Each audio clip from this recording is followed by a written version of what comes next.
So, if you've been watching the news, you know that 2026 is already shaping up to be another crazy year. And probably will continue to be.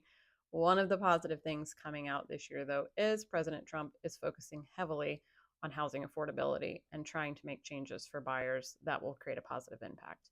If you've seen some of my previous videos, the first thing was the 50-year mortgage, which got shut down really quickly. And those of us in the lending world were not surprised or excited about it anyway. The second thing they've proposed is a portable mortgage where sellers can take their current interest rate and mortgage with them to their new home. That actually could be a positive for sellers, though. Doesn't really help buyers necessarily, but a good thing for sellers.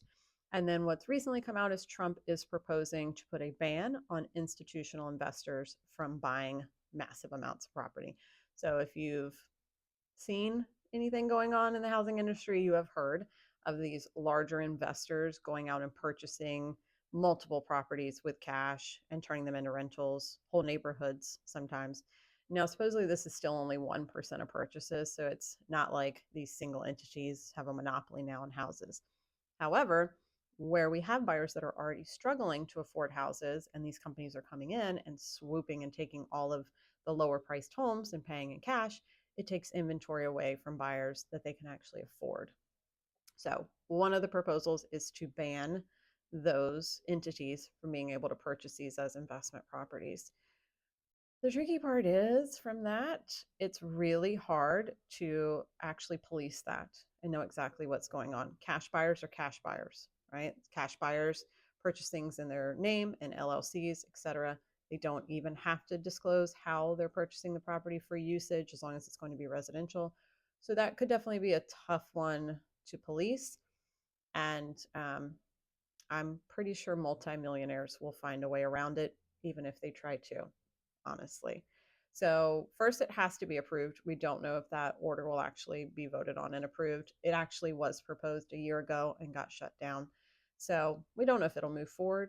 However, many of us would love to see these larger companies not be able to gobble up all these properties and the normal individual, first time home buyer, second time home buyer, be able to actually purchase a home and afford it and have options for that. So it could be a positive. It will take a while if it does go into effect to figure out the nuances of how they're actually going to report it and stop and execute. So it's not something that's going to be occurring likely this month or maybe even by the end of the year, technically. But either way, it is a step in the right direction. I am happy as someone who works in the mortgage industry that people in the government are really concerned and are understanding where we are in the housing market and the crisis we are technically in.